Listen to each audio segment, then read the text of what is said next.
If you want to get in on the action, we want to hear from you. Email us at faderoutemail@gmail.com with your questions, comments, picks, segment suggestions, you name it. We want to hear from you. We're on Instagram too. Slide in our DMs at Fade Route Podcast. Get at us. Welcome to the Fade Route with D and Z. Here are your hosts, D and Z.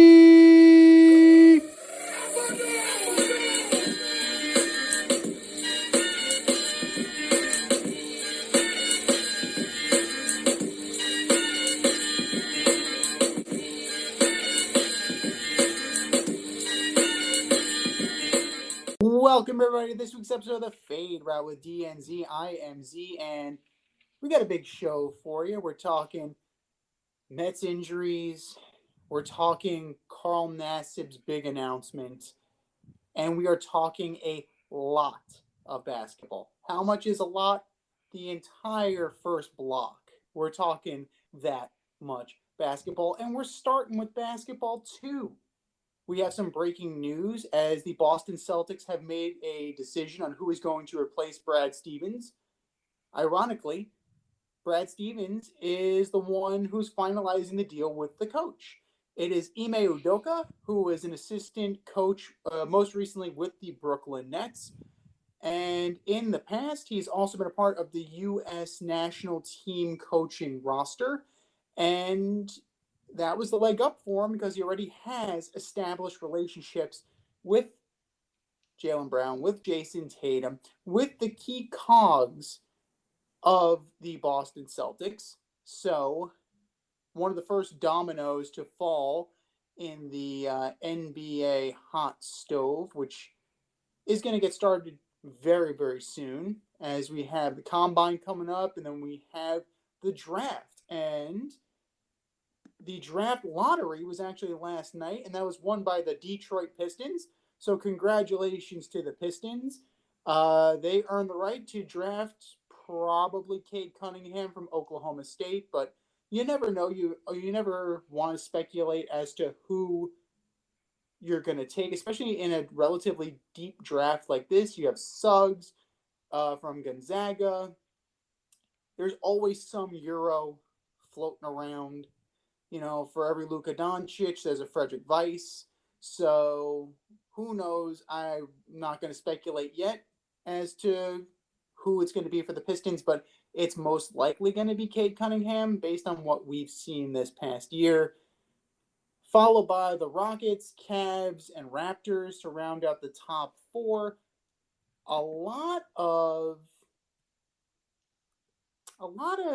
big teams with some significant picks to round out the rest of the top 10. You're looking at Orlando, Oklahoma City, who has a ton of draft capital going into the next few years. Sam Presti has done an amazing job there. Golden State, their first of two to round out the lottery. So they actually get Minnesota's selection from there. Another Orlando pick through Chicago, Sacramento, and New Orleans. So this is going to be a very big NBA draft just for the simple fact that you have multiple teams with multiple picks and you can go a couple different ways, you know.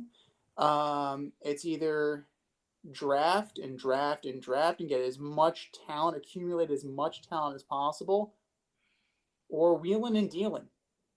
I love to see the wheeling and dealing aspect of it, especially for a team like, you know, the Oklahoma City Thunder. You package a couple of those picks together, you can get a monster player. And we'll talk more about that very shortly. But congrats again to the Detroit Pistons. You guys have earned it for being bad for so long.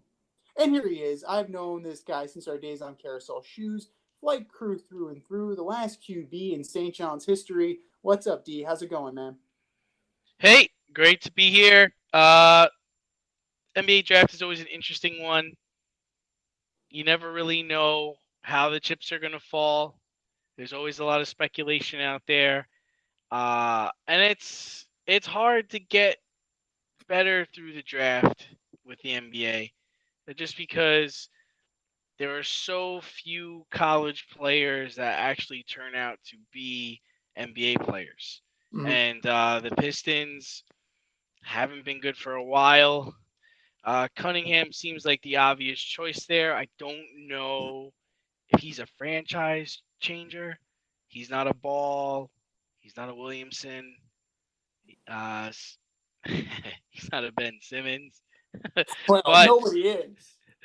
but they definitely have something to look forward to. Last show we talked about Orlando possibly getting in the mix there. They don't get the top pick, but there's talent in this draft, so the top 5 teams or the top 5 picks should be able to get better. How do you feel? How do you think Houston feels about this? They did such.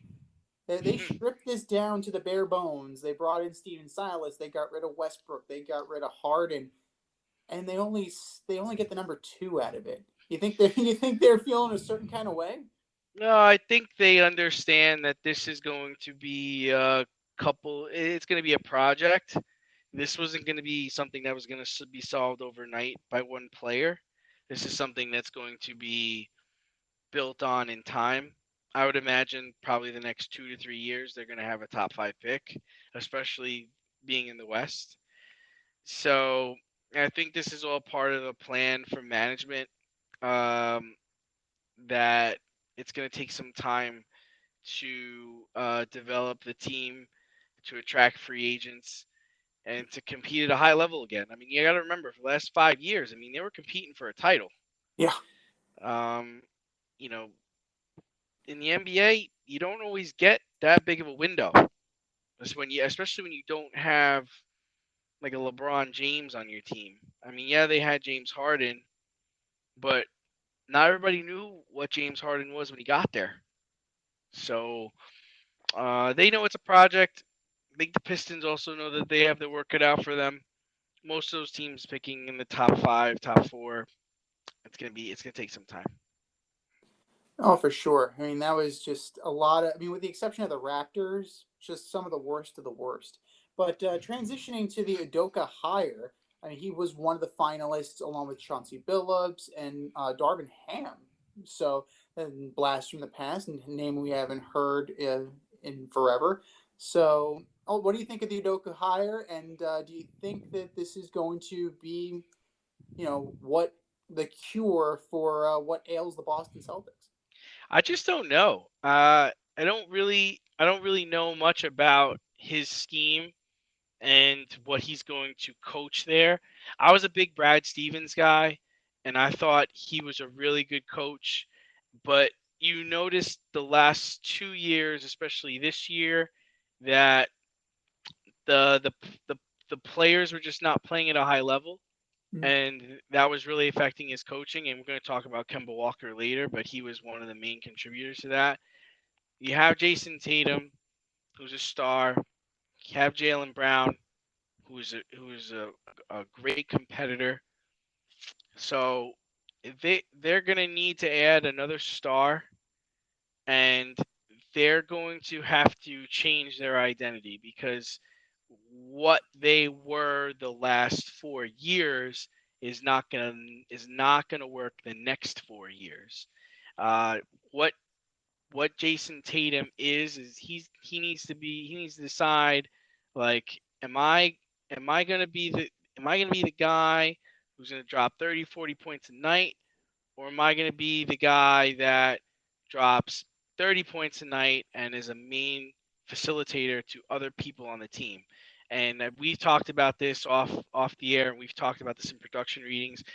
Terry Rozier was a big part of that team, and even you know, and even the point guard position is very important to the Boston Celtics. No, 100%, especially if you're not going to have somebody like a Kemba Walker. You're not going to have a distributor.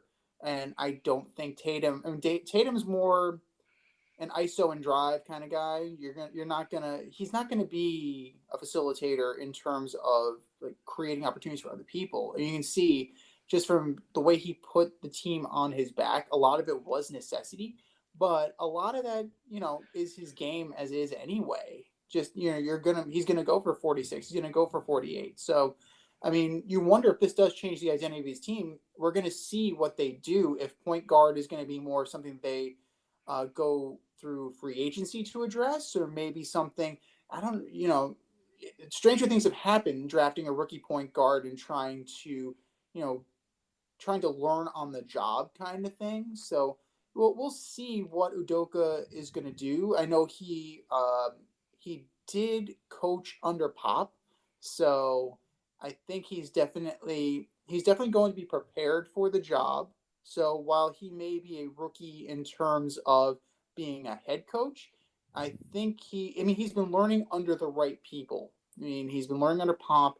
He shared assistant coaching duties this year with Mike D'Antoni.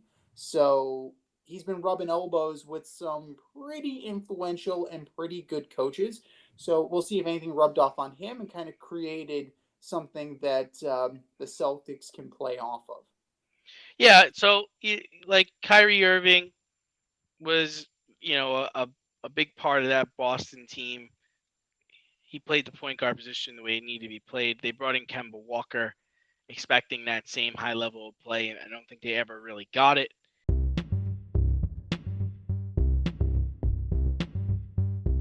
It's time for the Fade In, where we give a nod to the trending sports stories of the week. And then you look at a team like the Suns, who have flourished with Chris Paul at point guard. They went from a team that didn't make the playoffs to now 2 games away from going to the NBA Finals. They take a 2-0 series lead against the Clippers without Chris Paul. So can these young guns, Booker, Ayton, Bridges, is it their time? Have they arrived? It's hard to argue against it the way that they've played. Granted, I mean, it was a 1 point victory last night. It was 104-103, a game winning alley oop to DeAndre Ayton. But when you have contributions from Ayton, from Booker, from Cameron Payne, you had Dario Saric showed up. You have contributions throughout. It's hard to beat. And with the Clippers, they are playing shorthanded and significantly since Kawhi Leonard is not on the team. He's not on the team right now, and who knows if he's going to have that Willis Reed moment. I mean, I don't know. I don't know his body. I don't know what's going on. This has been an issue with Kawhi Leonard all the way back to San Antonio in terms of load management and stress on the body. So we'll see if he's able to make any kind of effort into getting back into this, because he is a defensive stalwart. He's a great defensive player in addition to being an all-around, a great scorer. So it's a double whammy for the Clippers. They have to rely on Paul George. They have to rely on guys like Pat Bev. They got to rely on playoff Rondo. You got to rely on Reggie Jackson. Reggie Jackson is stepping up. So I don't know if that is enough for the Clippers to hang in this series if Booker and Ayton, specifically Booker, who dropped 40 in game one.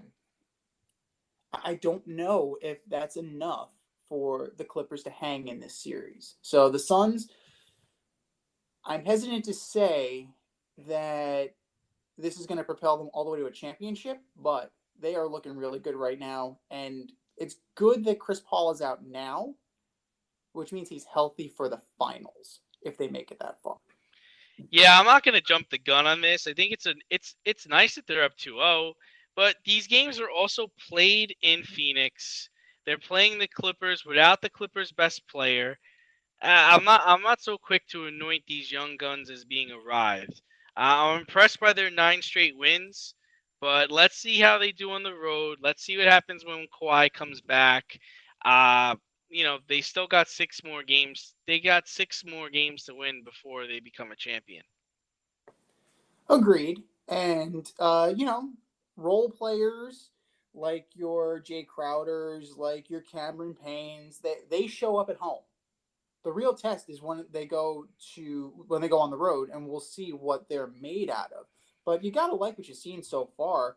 You know, plus minuses are strong. They're scoring both Ayton and Booker.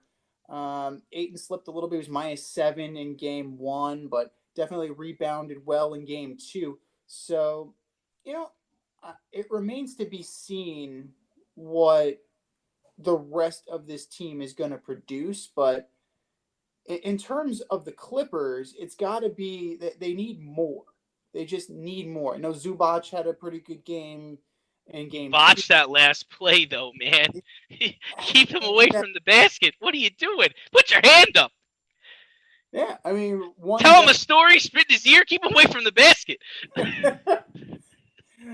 But, you know, it's one play among many. It's the most important play of the game, but at the same point, he's the only one who took a significant step up. You have Kennard who contributed with 10. Everybody else is hovering in single digits, man. They need more, and I don't know if their roster is capable of more. Yeah. Kawhi Leonard. Right. But I mean, I'm really more excited about this Bucks Hawks series. I'm really rooting for the Hawks because to me they seem like the better team, the more complete team. They competed hard with the Knicks. They took the 76ers to 7 games. They can shoot. They have height. They have depth. They're young, and they have a superstar. I mean, they have ascended so quickly from a team that seemed like they were dead in water during the season.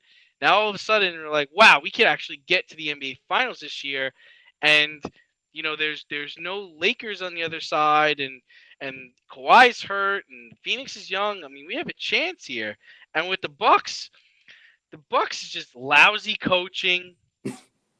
No real plays, no real set plays. Lots of iso ball with Giannis. Giannis can't shoot. He can't hit free throws. He's scared to guard the best player in the opposing team. We're going to find out. The best part about this series, we're going to find out if Bogdanovich chose the right team. Yeah. So that's exciting. He's playing out of his mind. He's shooting so well. You could tell he wants to win. So that series I'm looking more forward to because I want to see the Hawks take it to the Bucks. Even before it was the Bogdanovich series, it was the Coach Budenholzer series because he used to coach the Hawks before he went to. This is big time. So this is the old team versus who is right. But you know, it's going to be interesting. It's definitely going to be interesting to see because if you look at that game, everybody, right? And granted, they did take the Nets take them to overtime, and then the Bucks were able to pull away. But everybody was able to show up for that game 7, and that is something that hasn't happened routinely. So either Giannis had a great game, and Middleton was Middleton was pretty good, and Giannis was kind of falling off, and Brooklyn something. Drew Holiday was in the witness protection program for some of this. So I'm very interested.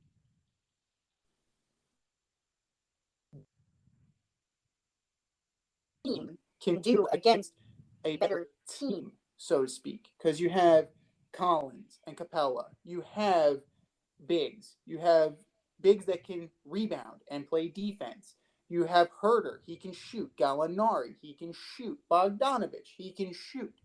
And Trae Young is your facilitator. And I'll be interested to see if Trae Young gets the superstar calls, because you know how he likes to kind of maneuver his body, and they're changing the rules next year to kind of work away from what Trae Young has been able to do this year. Just kind of throw your body into it and hope you'll get a foul call. So I'm very interested. This is definitely going to be a well contested series. It's not going to be a sweep in either direction. It's not going to be a gentleman's sweep either. I can definitely see this going for the long haul, and the Hawks have a legitimate shot here. Absolutely, they do. Yeah, I agree. That's why, to me, this is the more compelling series, especially they're not dealing with injuries, and they're not dealing with COVID the way the other series is. Yeah. Uh, and I think the best part about this series is we know the best team is going to come out on top. So true. Um, and And that's why I'm excited because I think the Bucks are a shit team, and I want to see them. I want to see them get eliminated. well, there we go. There's a drop right there, guys. There's a drop right there if we're able to make that happen. But transitioning from the victors to the losers of the previous series, who was more of a disappointment in your opinion, the Nets or the Sixers? I'm so glad you asked that question. I was so excited to talk about this because, man, you want to talk about two trash teams. Both are huge disappointments. Let's first talk about the Brooklyn Nets. They should be embarrassed with themselves. They're trying to be New York's team. And man, you're gonna have to do more than that. You got Steve Nash as the coach, Blake Griffin as a player, Kevin Durant, Kyrie Irving, and James Harden, and you can't get out of the second round.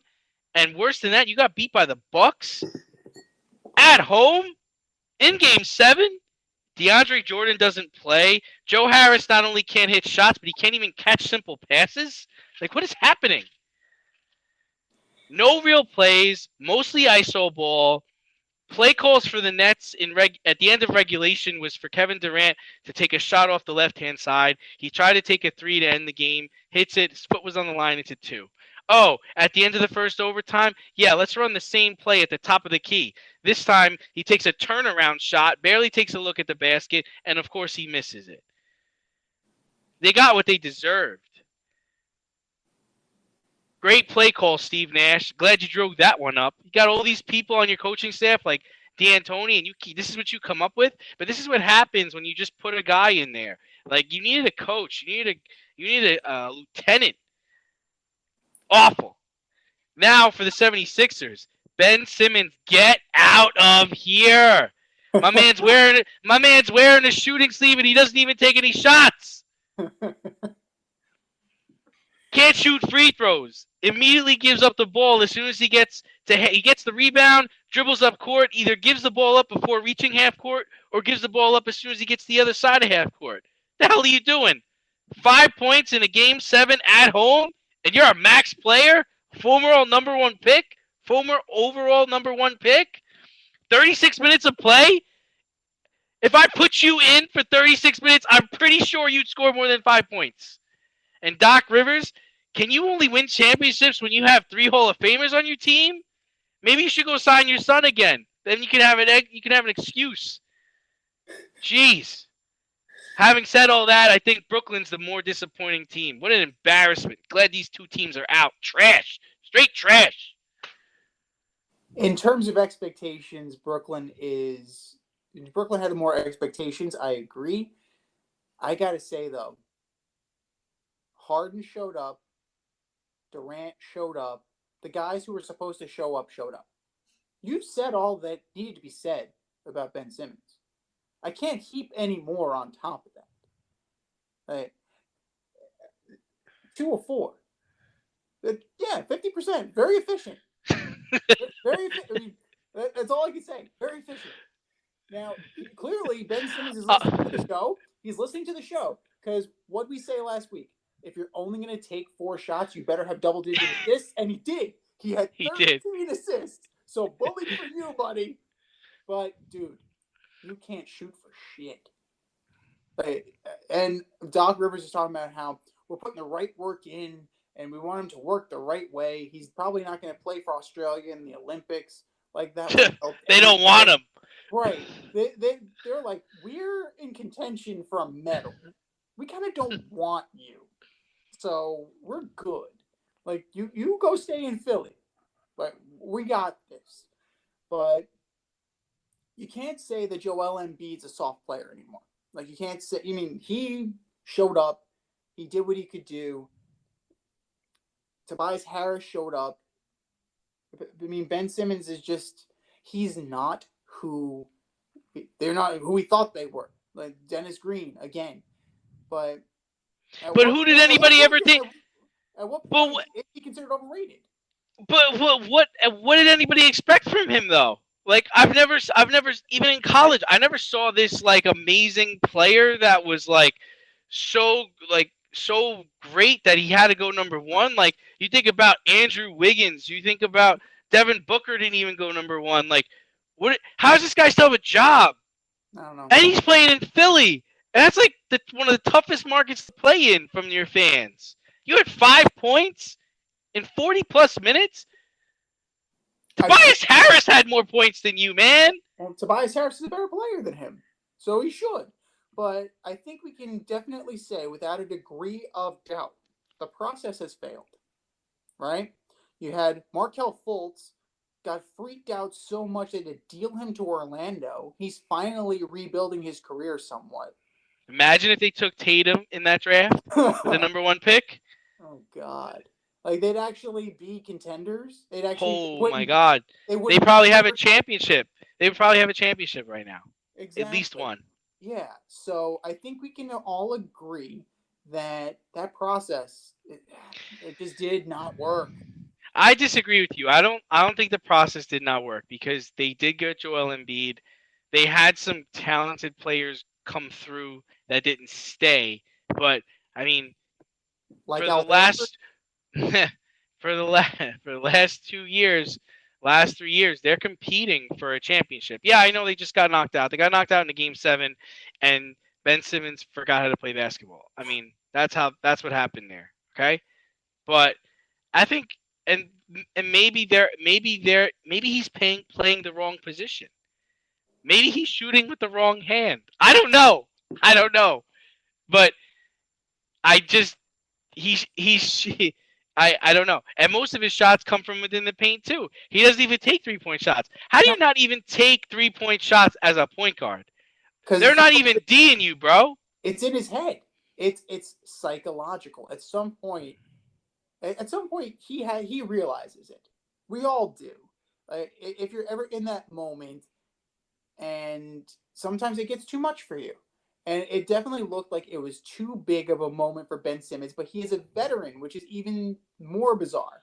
It's not Markelle Fultz. Yeah. Markelle Fultz just shit the bed from day one. The other thing that hurt, I think, the 76ers, what they didn't have Danny Green. I think that really hurt. I mean, he's a real sharpshooter. He's really deadly from three. Coddington was coming in and helping them out, but and like you said, Joel Embiid was all world. He had but just to go back to the Nets, I mean, to say they showed up, I mean, Harden was hurt. You could tell he was hurt. He couldn't drive to the basket. He was short on all of his shots. And then Kyrie was out. And I'm not saying that's an excuse, but to say that they showed up, I don't really think they showed up. And for Kevin Durant, yeah, great. That's great, Kevin Durant. You had all these points and you played really well, but you still lost. Like, to me, he's not going to get the respect of the old timers if he's not able to win a championship, not on his own, but just be the guy. Like, he went to Golden State and won a championship with a team that already won a championship. And he was one of the guys on that team, not the guy on the team, right? Now you go to Brooklyn and you bring it, and Kyrie's there, and now Harden comes there. I mean, most of us can argue that Harden was the MVP this year, not Kevin Durant. So I don't think they could win with the role players they currently have. Like I said, Joe Harris couldn't catch a pass and couldn't make a shot. Like, they need quality role players to come in and play for that team, because in a 7-game series, this is what's going to happen. Mm-hmm. You come to that last game, people are hurt, people are having a bad night, anything can happen. Well, here's my question to you then.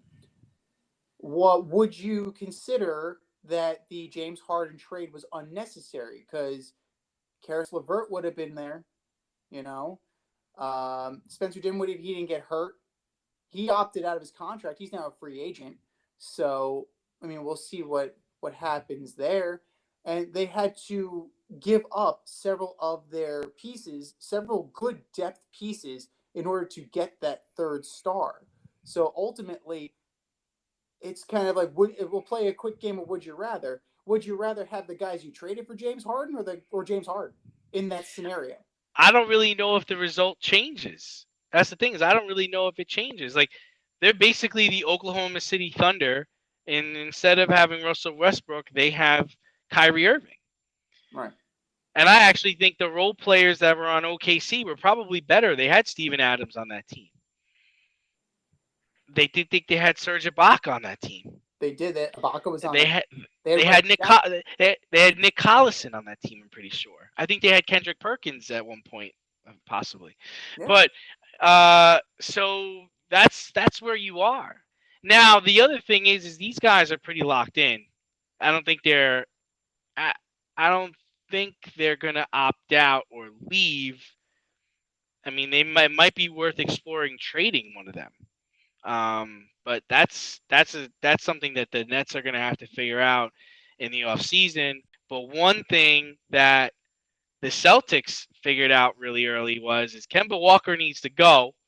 And I kind of called that as soon as Brad Stevens became the GM. I said, the first thing that needs to happen is Kemba Walker's salary's got to get out of here, because this guy can't play on this team. And Sam Presti looked at it and said, yo, I'll take him. So did Sam Presti fleece Brad Stevens in this deal? To go over the particulars of the deal, Boston sent Kemba and the 16th overall pick, plus a 2025 second rounder to Oklahoma City. Oklahoma City now has, I think, 18 draft picks in the next upcoming drafts, which is insane draft capital. Sam Presti is doing some major work. And in exchange for Kemba Walker, a first round pick and a second, you got Al Horford, you got Moses Brown, and a 2023 second round pick. There's no way you can tell me that Sam Presti didn't just work Brad Stevens. You got a salary dump and you gave up a first round pick. And a first round pick. One or the other, not both. But you're bringing back Al Horford. Like, maybe that'll make a difference. He's been there before. He's a veteran presence. He's familiar with the Boston market and can probably add some. Talking about the chicken place, or are you talking about the area? I mean, he may well be familiar, well versed with Boston market. I mean, not as much as Perk is, if you've seen Ken lately, but he'll provide some veteran presence to a team that could desperately need some up front, because right now it's Taco Fall and Williams, and they're young. They do have they're young, so they could definitely use a veteran presence up front, but not for the price that Brad Stevens just paid. Yeah, I kind of disagree. I don't think he got fleeced. I mean, the goal for him was to dump this salary. He had to dump it. He had to get rid of it. I'm not sure there's really a market for Kemba Walker, especially after what happened the last couple of years. It's kind of embarrassing. I mean, he's a Bronx guy, Christ the King, UConn, and like all he had to do was step in and be Kyrie Irving, kid from Jersey who went to Duke, and he couldn't do that. Brad Stevens knows who Kemba is, and he's just not a big market point guard in the NBA. Like, that's not who Kemba is. Kemba is, I can play for Charlotte. I can play for the Sacramento Kings. I can play for the Oklahoma City Thunder. Like, that's who Kemba Walker is. I believe he had this.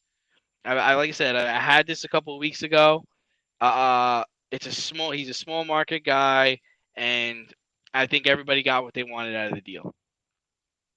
Where you lose me is the pick. You lose me at the first round pick.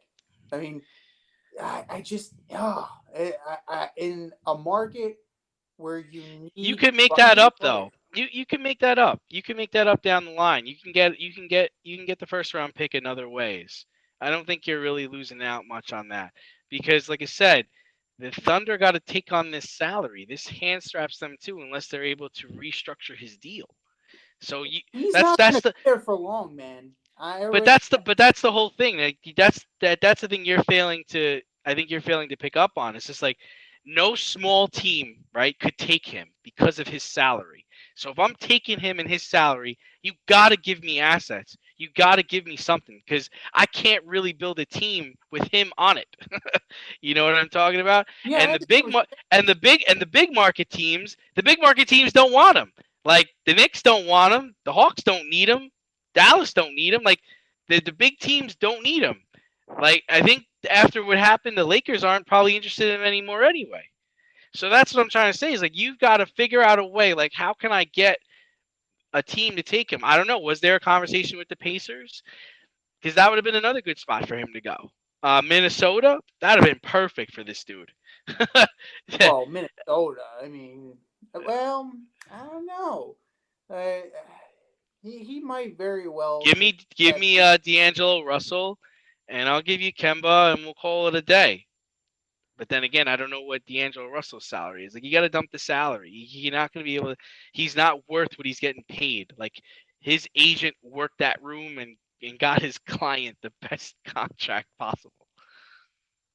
No, he definitely capitalized to the on that scenario. So it was the perfect time for him to be a free agent. It was the perfect time for the Celtics to kind of swoop in because they were sour off the Kyrie Irving thing, and it was the right time for both, but it ended up being a bad fit. Whereas, the funny thing is that Terry Rozier ended up going to Charlotte and taking Kemba Walker's place, and Terry Rozier ultimately got replaced by LaMelo Ball. So it's one of those things that it's definitely you try to get as much money as you can. That's just the nature of sports these days, especially in contracts. You're looking to get the most security and just kind of get as much AAV as you can. But I don't think he'll be long on that team, just because the simple fact that Sam Presti has this wizardry about him where he moves players, even some players that you don't necessarily think are desirable, and he'll get stuff for them. Like he'll get players you've never heard of, and that system just works. He'll just keep accumulating draft capital, and it all just seems to just keep chugging along in Oklahoma City. They rarely have wretched seasons. They may be under 500, but not to the point where they're never number one pick bad. But I think Sam Presti is definitely he's on the right track, and I definitely think it could end up being a fleecing, especially with the next move, because I don't think Kemba Walker finishes the season at Oklahoma City.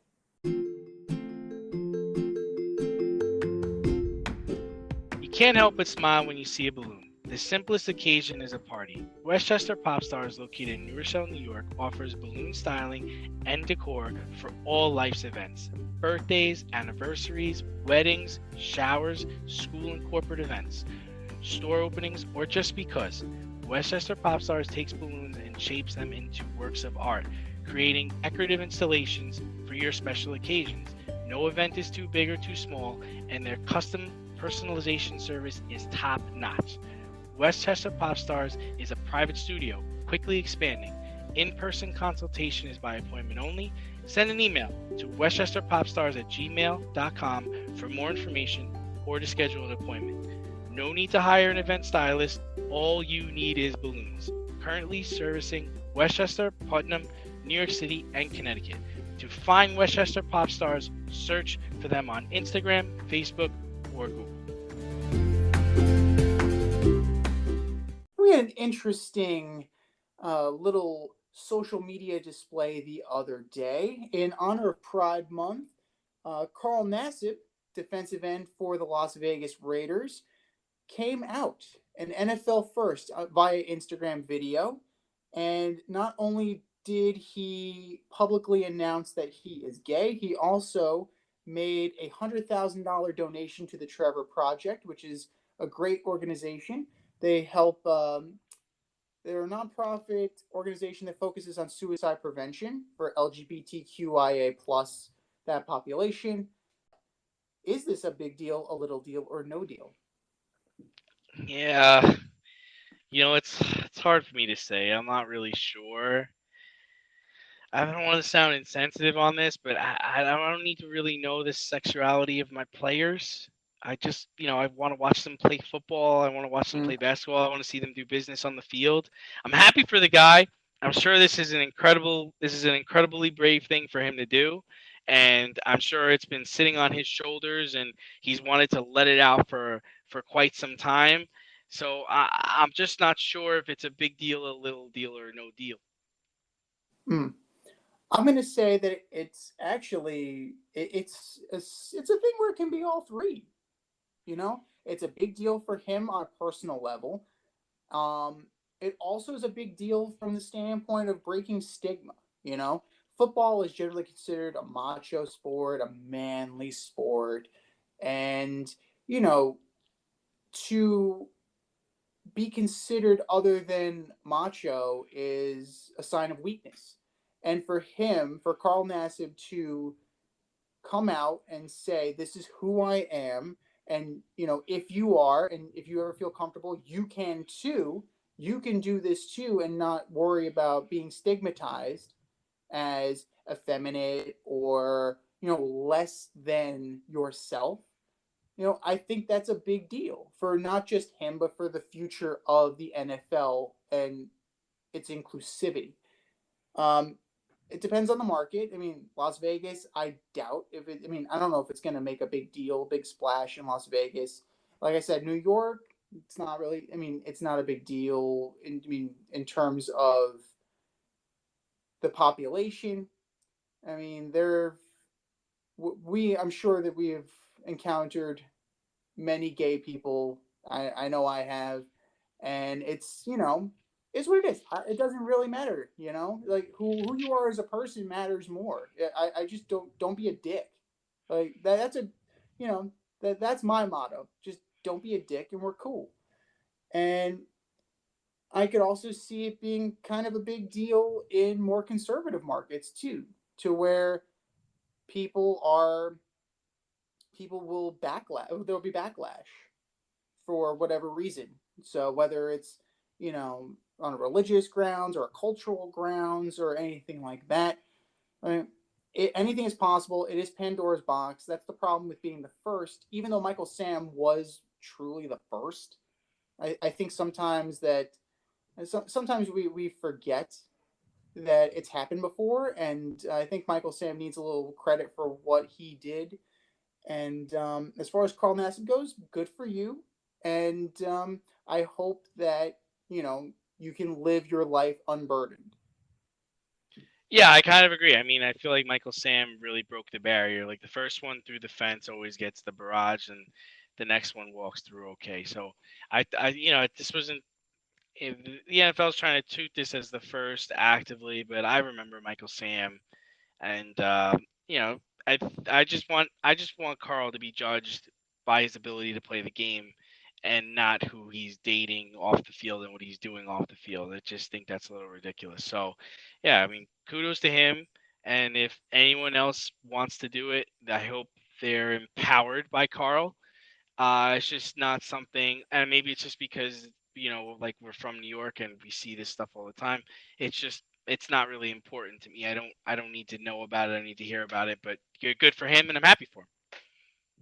Absolutely. And it's not an easy topic to transition into something else, but we're definitely going to give it a shot. Both the Islanders and the Golden Knights are on the brink of elimination. The Islanders are actually on right now as we speak. So, based on what you've seen in the series, who survives?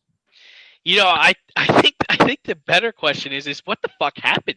Like what happened? What happened to the Islanders and the Golden Knights? Like what last week we were talking about? Oh man, Islanders look so great. They went down to Tampa. They beat them. It's looking great for them. We're talking about Fleury and how he's stopping everything. And Montreal's got no chance for the Golden Knights. Now we're talking about, man, who's on the brink of elimination? Who's not going to go to the next round? I mean, I penciled both of these teams in for the Stanley Cup Finals. Then the Islanders get their dicks kicked in by the Tampa Bay Lightning 8-0 down in Tampa recently. So now they got to win a game at home, and then they got to go back down to Tampa to win Game 7. Yikes. The Canadians hung 3 on Fleury in Vegas.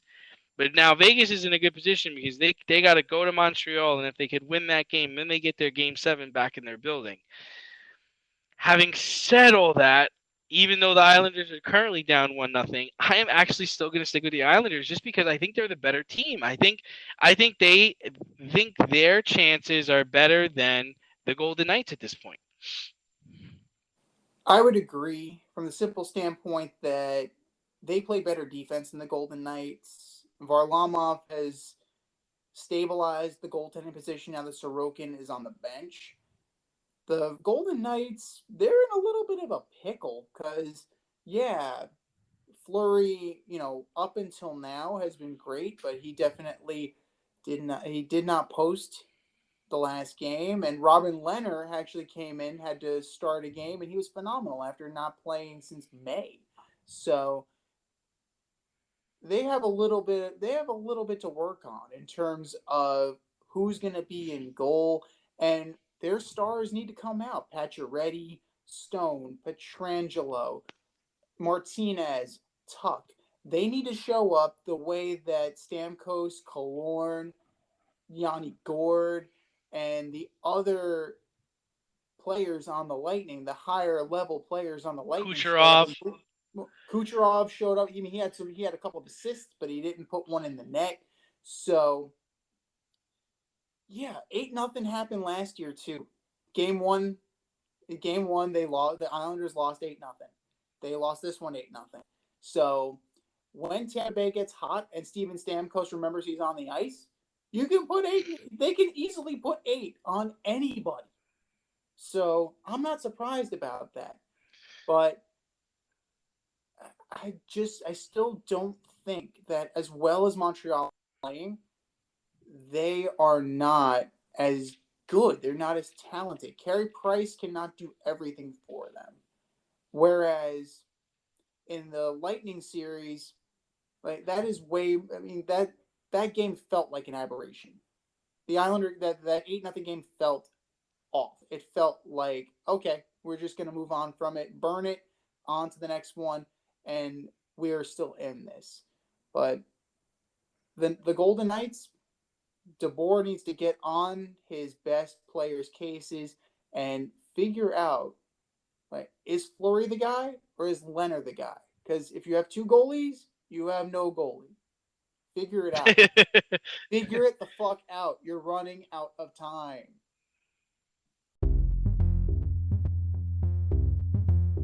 Are you in need of air care maintenance or service? I have the company for you. Air Care Technicians. They service the Westchester and Northern Bronx area and can help you with all your heating and cooling, maintenance, and service needs. Just give them a call at 914-315-1547. Again, that's 914-315-1547. Or shoot them an email at aircaretechnicians@gmail.com. These guys are the real deal as they are veteran-owned, licensed, and insured. Make sure to tell them that D&Z sent you.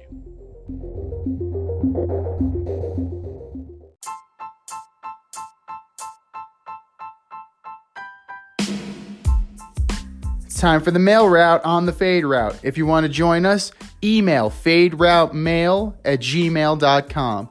Questions, comments, picks, you name it. faderoutemail@gmail.com. All right, boys and girls, we have an overflowing mailbox for you today.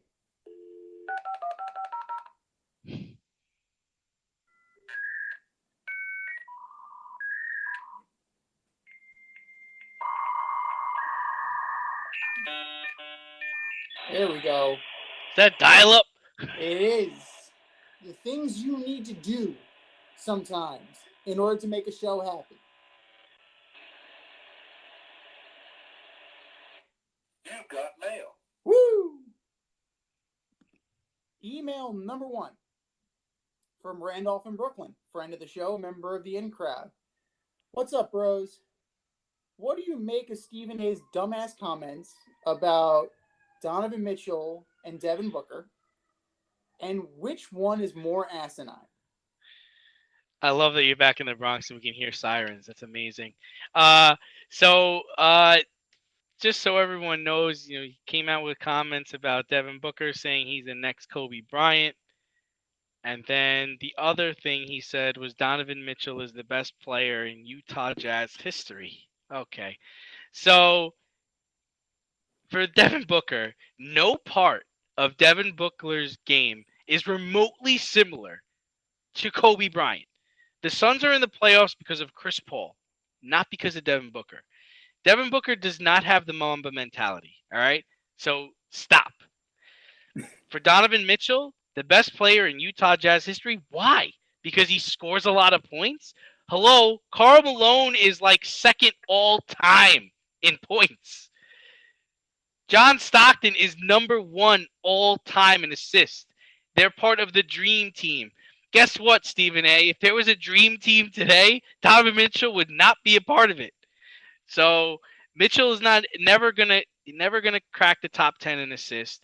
And he's never gonna get in the top 5 in points. So the comments are asinine. You're looking for attention, and unfortunately, I think we just gave it to him. Well, anytime they're talking about you, it's good.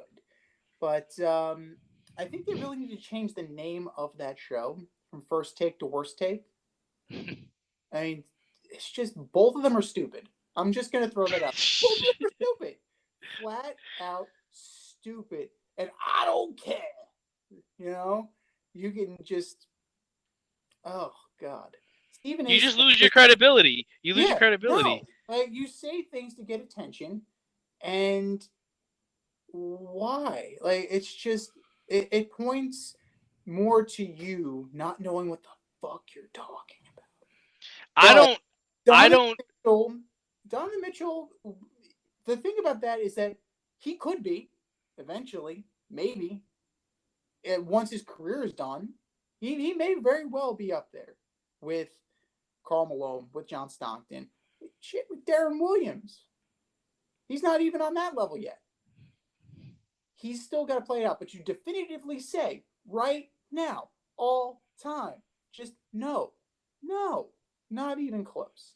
And, like Kobe Bryant, can we not try and find the next Kobe Bryant and just appreciate Devin Booker for who he is and just let him be the first Devin Booker?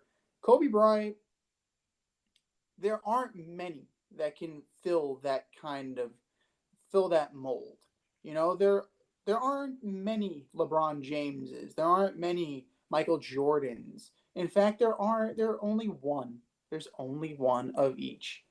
And to just try and equivocate the two of them based on some criteria, I don't even know. It just shows that you have no idea what you're talking about. Email number 2 from Steve in Hunts Point. Guys, the Mets lost 4 pitchers in 2 days. Are they coming back to earth? I'll take this one if you don't mind. Yeah, they're definitely coming back to earth, but that's not because of the pitching. Yes, you lost Lucchesi. Yes, you lost Gesellman. Yes, you lost Familia. Yes, you lost Stroman due to a hip injury. Stroman's the only one who's not going to be on the IL. Lucchese's out for the season, but he was getting bombed anyway. Gesellman was finally having a good year. He's out for 2 months. Who knows what he's going to be when he gets back. Familia, honestly, Familia had a nice rebound year. I could have seen him being an all-star. But, he's got a little bit of an issue. Hopefully, it doesn't impact him for too long. I'm more concerned about the offense. They've been shut out 4 times in the last 10 games. Granted, they're putting a whooping on the Braves as of right now, but 4 times in 10 games they've been shut out. Most recently, they've been shut out 17 consecutive innings. I get it. Conforto was out. McNeil is out. Those guys are coming back now. Now we got to see what this team really is. And this wouldn't be the first time in Mets history that they've gotten guys back and actually taken a slide. So they're not going to be as good as they were. They're not going to be the drizzling shits. They're somewhere in the middle. And this period of time with all the double headers brought on by weather delays and weather rainouts, snowouts, COVID, the weekend series with the Nationals, this is going to bring the Mets back to the pack a little bit. And the question is, how do they survive from here? SNY put an interesting question out there. If you're the Mets, do you explore trading for Jose Barrios from Minnesota? And I got to say, if the price is right, bring him in. Yeah, I kind of agree with you. I don't think injuries will bring them down to earth. I think I think competition is going to bring them down to earth. They're not seeing really enough of it, and they won't really see it until October. The Braves aren't playing well. The Phillies are more concerned with substances on pitchers' hands. So I see competition bringing them down to earth, and they may not hit that until August, September, October. Speaking of the Phillies and the substance checking, you see the Rizzo comments afterwards that Joe Girardi is a con artist for trying to get Max Scherzer checked for a third time?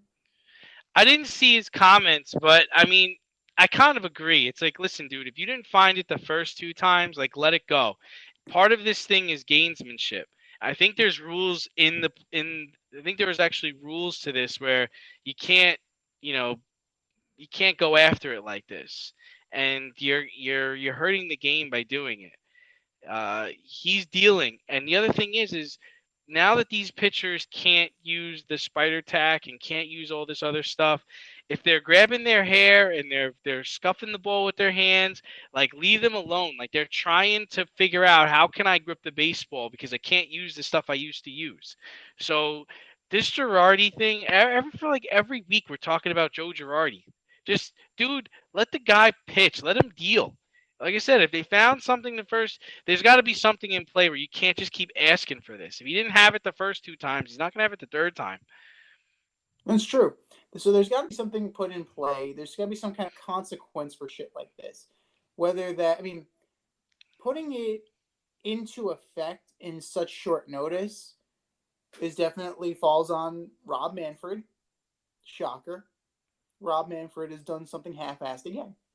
But there needs to be some consequence that if you try and, circumvent the rule in order to, gain a competitive advantage, trying to, like, slow the game down, get the pitcher's head a little bit, take away a mound visit. Like, I don't know, something, there's got to be something that you can do. There's got to be some sort of consequence that you can levy in real time to kind of deter from these things happening on a regular basis. But if you really want to get some, sticky stuff on, just run your hands through Bryce Harper's hair. Max Scherzer's right, man. Like, your hand might stick to his head. Never mind the ball. Email number 3 from X on the 2 line. Hypothetical situation. Okay, it's a weird way to start email. No hello, no what's up, nothing. Okay. Hypothetical situation. Yankees have a runner on third and 1 out. Who do you trust to get a big hit? That's funny. Gio Urshela. No. I mean, like, if I'm in the moment, yeah, I'm really thinking along the lines of DJ LeMahieu and Gio Urshela, but yeah, I mean, I think surprisingly, I think Giancarlo Stanton and not Gary Sanchez, but I think Giancarlo Stanton and Aaron Judge actually have a decent batting average with runners in scoring position, somewhere in like 260s and the 280s. But if I'm on the spot right now, I'd say Gio Urshela, DJ LeMahieu, but not many people. Not for that payroll. There's only one or two guys I could really count on. Well, it certainly isn't Brett Gardner. We know that. Popped That out guy. there in the game. That guy. How he is still has a job. And Can't Mike run the bases and he can't see. No. And yet Mike Talkman's in San Francisco. Way to go, guys. Way to go, Cash.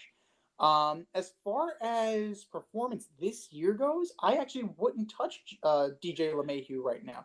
His swing's a little too big, and he's been striking out a lot lately. So I don't know if he is just trying to, create launch angle. I don't know if he's getting out over his skis a little bit, but right now he's just not where he usually is. He's not as locked in as normal. I would go with Giancarlo Stanton, believe it or not. Yeah. He has that inside-out swing going. He's not swinging for the fences, and he's trying to produce more contact, and it's been working for him so far. But there aren't many guys in this lineup that you would say with any degree of certainty that I can get this done. They're going to produce contact. I mean, sacrifice flies, maybe, but not solid contact to get a hit. Even infield up, like I just don't see it. I mean, Stanton is the only one right now who's getting the job done. And a bonus email, guys. We have a fourth email for you from Ralph on Arthur Avenue. What's up, guys? Does John Tavares regret leaving the Islanders? I'd say no. I mean, he's playing for his favorite team that he had as a kid, right? I mean, he was always a have those bed sheets. He might still have those bed sheets. I don't think it gets better than that, right? You're playing for your childhood team. I also think it's a wash. I think even if the Islanders had him, they wouldn't be any better than they are without him. So I think everyone's kind of good with the situation.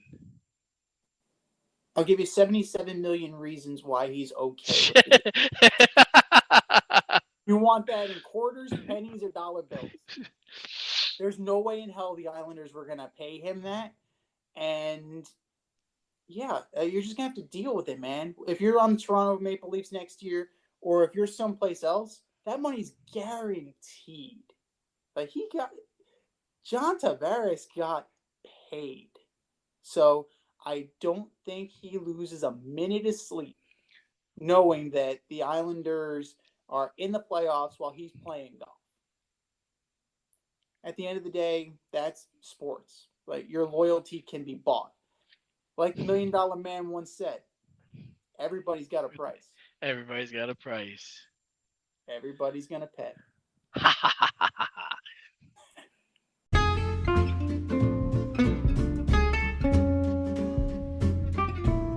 I'm getting hungry over here.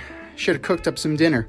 And if you're looking for a new cooking show to binge, check out As You Eat It on YouTube, hosted by me, Chef Z.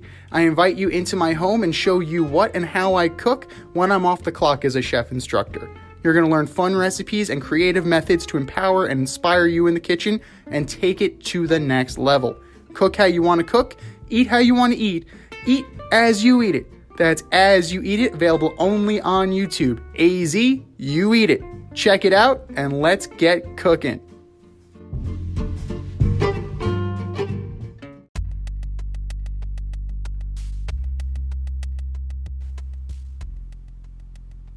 Order up!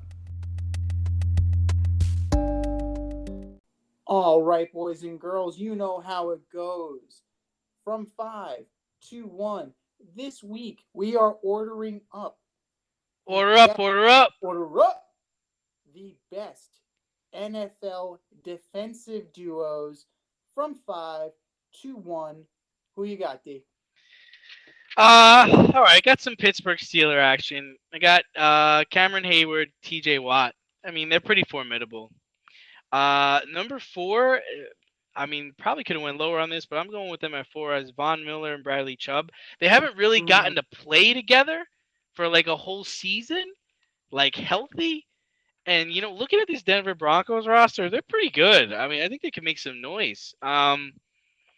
Number 3 for me is another Watt. It's J.J. Watt and Chandler Jones. It remains to be seen how well this Cardinals team is going to play with all these stars on it. But I mean, he didn't really tag well with Jadeveon Clowney when he was in Houston. But Chandler Jones is a different animal. He is a really good defensive player. He's probably one of the best defensive ends in football. So I'm really curious to see how that pans out. Number 2, this almost was my number 1, is Chase Young and Montez Sweat. That Redskins defense. That's a good one. That Redskins defense is ferocious. Not formidable, but ferocious. Like, they shut people down. They're athletic, and they got one of the best defensive coaches in the game coaching them in what's his name over there in Washington. So Rivera? Rivera. Riverboat Ron. And then number 1 for me, maybe surprising to you, is Xavier Howard and Byron Jones. I really think that as 2 corners, they're as close to shutdown as Revis and Cromartie were. And Wow, they're really going to help out that Dolphins defense. Great choices, some outside the box options. For me, I'm not necessarily going for same position group. I'm looking for defensive duos. Different levels. Yeah, you can do that. Yeah, I mean, they're on the same team. They're on the same defense. They're complementing each other in different ways. Like, there's some different ways you can look at this and what makes a defensive duo. For me, number 5, I'm going Joey Bosa and Melvin Ingram. A very underrated group. And that's excellent. They're averaging 7.5 sacks, each one of them, when they play together. So that is pretty formidable. Number 4, Myles Garrett and Denzel Ward in Cleveland.